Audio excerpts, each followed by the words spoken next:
हमारे channel midnight horror zone के सारे कहानियां सुनने के लिए सब्सक्राइब कीजिए हमारे चैनल मिडनाइट हॉरर जोन को। कहानी एक ऐसी रात की है जब दिल्ली में रहने वाले दो दोस्त ऋषभ और प्रतीक शहर के पास ही एक जंगल में कैंपिंग के लिए गए हुए थे। मैं और प्रतीक बेस्ट फ्रेंड्स थे। हम बचपन से साथ थे। वो मेरे घर के पास ही रहता था। हमने स्कूल कॉलेज सब कुछ साथ ही किया। शायद ही एक दूसरे के बारे में कोई ऐसी बात है जो हमें पता ना हो। हम साथ में काफी ट्रिप्स पर जाते थे। वी लव्ड नेचर, तो हम ट्रैकिंग कैंपिंग सफारीज पर जाते रहते थे। उन दिनों भी हम दिल्ली से थोड़ा दूर हिमाचल के जंगलों में कैंपिंग करने गए हुए थे। वैसे तो मार्च में बारिश होती नहीं, पर उस रात अचानक से बारिश शुरू हो गई। यार, तुझसे बोला था कि टर्पोलिन रख ले, पर तू सुनता ही नहीं है। अब क्या करेंगे? यहाँ तो कहीं छुपने की जगह भी नहीं है। तूने कब बोला था? और मुझे क्या पता था मार्च में बारिश हो जाएगी। हाँ, बारिश जैसे तुझे बता के होगी ना, तो तुझे पता था तो तू ही रख लेता। अब क्या करें? यहाँ तो रात भर बारिश में हालत खराब हो जाएगी। काम करते हैं, थोड़ा आसपास देखते हैं, शायद कहीं कोई जगह मिल जाए। चल उधर चलते। हाँ, और कोई रास्ता भी तो नहीं है। प्रतीक, प्रतीक वो देख, वहाँ कुछ है। तुझे लाइट नजर आ रही है? कहाँ कहाँ? मुझे कुछ नजर नहीं आ रहा है। अरे वहाँ देख, वहाँ सामने, वहाँ इधर आ। अरे इधर आ ना, वहाँ देख सामने, एकदम सामने वहाँ। हाँ, कुछ तो है, किसी का घर लग रहा है। चल चल वहाँ चलते हैं, जल्दी जल्दी चल। देख, चल वहाँ जल्दी पूछते हैं। आजा, भाग। हमें दूर एक घर में एक बल्ब की लाइट दिखी। हमने सोचा कि इस बारिश से तो बेहतर है कि कहीं बस रात गुजारने के लिए जगह मिल जाए। सवेरे हम निकल जाएंगे। हमारा टेंट और बाकी सामान गीला हो चुका था। उस लाइट को फॉलो करते हुए हम उस घर तक पहुंचे। घर काफी पुराना था और डरावना भी। हमें एक बार लगा कि अंदर जाना चाहिए या नहीं, पर हमारे पास दूसरा और कोई चारा भी तो नहीं था। क्या कहता है, अंदर चले? अब और क्या कर सकते हैं इस बारिश में। हमने थोड़ा डरते हुए दरवाजा खटखटाया। कुछ देर कोई नहीं आया। हमने फिर से खटखटाया। इस बार भी कोई नहीं आया। बारिश तेज हो रही थी। हमें कुछ समझ नहीं आ रहा था कि हम क्या करें। हमने सोचा कि ऐसे कोई दरवाजा नहीं खोलेगा। हम वापस जाने के लिए मुड़ने ही वाले थे कि तभी दरवाजा खोलने की आवाज आई। एक लगभग 70 साल का आदमी दरवाजे पे खड़ा था। नमस्ते अंकल, वो हम दोनों जंगल में कैंपिंग करने को आए थे। अचानक से बारिश शुरू हो गई और हमारे पास कोई जगह नहीं है। तो अंकल, क्या हम बस रात भर के लिए आपके घर में रुक सकते हैं? सवेरे होते ही हम चले जाएंगे। नाम क्या है तुम्हारा? जी जी, मैं ऋषभ और ये प्रतीक। आ जाओ, अंदर आ जाओ। Thank you thank you uncle. हम घर के अंदर आ गए।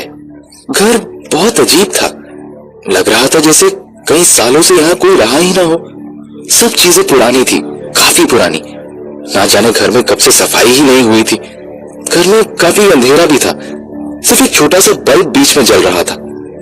मुझे और प्रतीक दोनों को डर लग रहा था और इसलिए हम एक दूसरे के साथ ही चल रहे थे। यार, मुझे कुछ ठीक नहीं लग रहा है यार। मुझे भी। डरने की कोई जरूरत नहीं। इसने क्यों सुन लिया कि हम क्या बात कर रहे हैं? चुप कर, वो इधर ही देख रहा है। आओ, तुम लोग वहां क्यों खड़े हो? अंकल, आप यहाँ अकेले रहते हैं? नहीं, मेरी बीवी, मेरी बेटी और मेरा बेटा भी यहीं रहते हैं। तो अंकल, अभी वो यहाँ नहीं है क्या? है तो यही है, कब से तुम्हारे पीछे। हमने जैसे ही मुड़कर देखा तो लगभग 50 साल की एक औरत, एक 17 साल की लड़की और एक 22 साल का लड़का हमारे पीछे खड़े थे। हमें विश्वास ही नहीं हो रहा था कि कहां से आ गई। पहले तो नहीं थे। हमें पता नहीं क्यों लग रहा था कि कुछ गड़बड़ है। ये यहाँ कब से गए? मैंने तो इन्हें नहीं देखा। मैंने भी नहीं। हम तो कब से यही हैं बेटा। अच्छा, तुम लोगों ने कुछ खाया है कि नहीं? जाओ ऊपर से हाथ मुंह धो के आओ, तब तक मैं कुछ खाना लगा लेती हूँ। मैं और प्रतीक साथ में ऊपर चले गए। हम दोनों को डर लग रहा था। ऊपर भी अजीब सा था, जैसे ना जाने कितने दिनों से इस घर की सफाई ही नहीं हुई है। मैं और प्रतीक आपस में बात कर रहे थे कि पहले कौन अंदर जाएगा, कि तभी मैंने देखा कि वो 22 साल का लड़का हमारे पीछे 2 टॉवल लेके खड़ा था। आप दोनों एक एक बाथरूम में जा सकते हैं, ये लीजिए टॉवल्स। तो मैं अपने राइट वाले में चला गया और प्रतीक आगे वाले में। अंदर काफी अंधेरा था, कुछ भी दिखाई नहीं दे रहा था कि तभी अचानक से मेरा पैर किसी रॉड जैसी चीज पर पड़ गया और मैं गिर गया। कुछ अजीब सी चीज थी। अंधेरे में मुझे कुछ समझ ही नहीं आ रहा था। मैंने अपना मोबाइल निकाला और जैसे ही मैंने अपने मोबाइल की लाइट जलाई तो मैंने देखा कि उस कमरे में 5-6 इंसानों के कंकाल और हड्डियां बिखरी पड़ी थी। तो चीखते हुए कमरे से बाहर आ गया।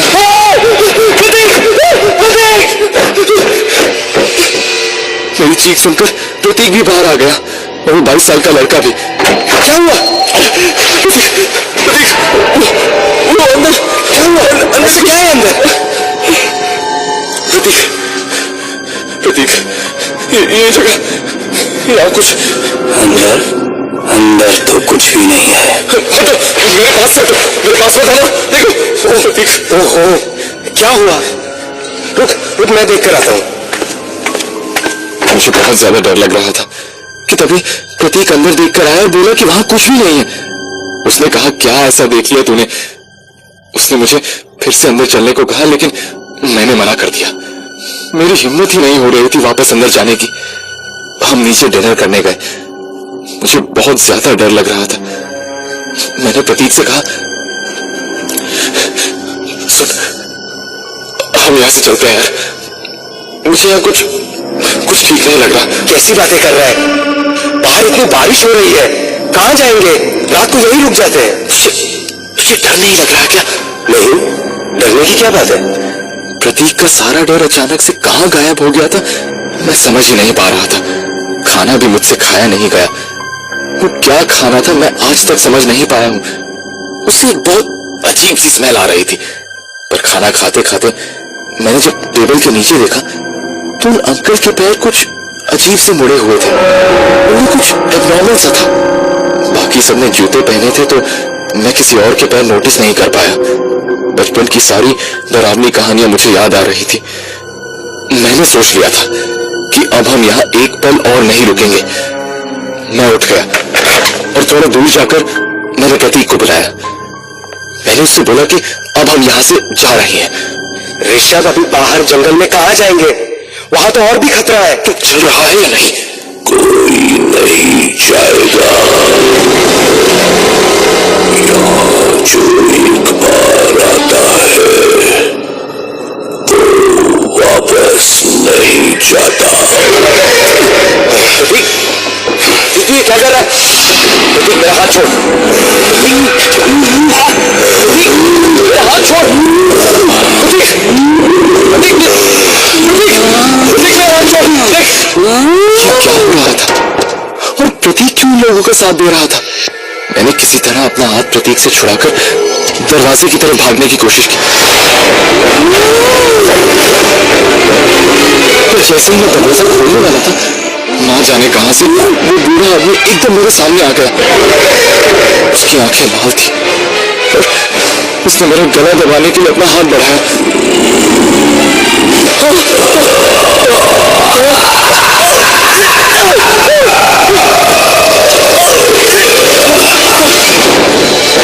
मैं वापस घर के अंदर भागा। मैं जैसे ही हॉल के बीच में पहुंचा तो एक तरफ से वो लड़का और लड़की मेरी तरफ बढ़ रहे थे और पीछे से वो बूढ़ा आदमी। ये कौन थे, क्या थे, मुझे कुछ नहीं पता। सिर्फ इतना पता था कि वो लोग मुझे छोड़ेंगे नहीं। पर इन सब में प्रतीक कहाँ था, मुझे कुछ नहीं पता। वो ऐसा क्यों कर रहा था ये भी नहीं पता। पर हाँ, इतना जरूर पता था कि वो भी शायद इन लोगों से मिल गया है और अपनी जान बचाने के लिए मुझे मारना चाहता है। मेरा अपना बचपन का दोस्त ही ऐसा कर सकता है? मैंने कभी सोचा नहीं था। अब मेरे पास भागने के लिए और कोई जगह नहीं थी। मैं चारों तरफ से घिर चुका था। सिर्फ सामने एक सीढ़ी थी जहां से मैं पहले ऊपर गया था। मैं सीधा सीढ़ी की तरफ भागा और ऊपर गया। वो तीनों मेरे पीछे आ रहे थे, पर जैसे ही मैं ऊपर गया तो मैंने देखा कि प्रतीक भी उतने ही गुस्से से मेरी तरफ बढ़ रहा है।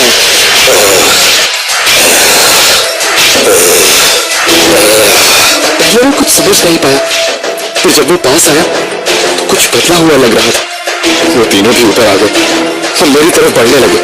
एक तरफ से प्रतीक जो कि लगभग मेरे बगल में आ चुका था और दूसरी तरफ से वो तीनों, वो भी मेरे बगल में आ ही चुके थे। मेरे पास कहीं भागने का कोई चारा नहीं था। मैं पीछे होता गया और मुझे पता ही नहीं चला कि कब मैं सीढ़ियों की रेलिंग से पीछे गिर गया। बस मुझे अपने फर्श से टकराने की आवाज सुनाई दी।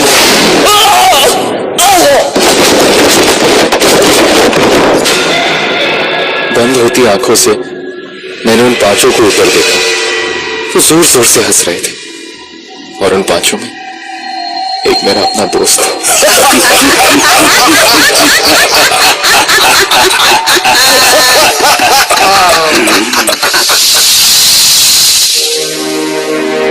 पर दरअसल ये कहानी यहीं खत्म नहीं होती। इस कहानी का सबसे दिलचस्प पहलू तो अभी आपको बताना बाकी है।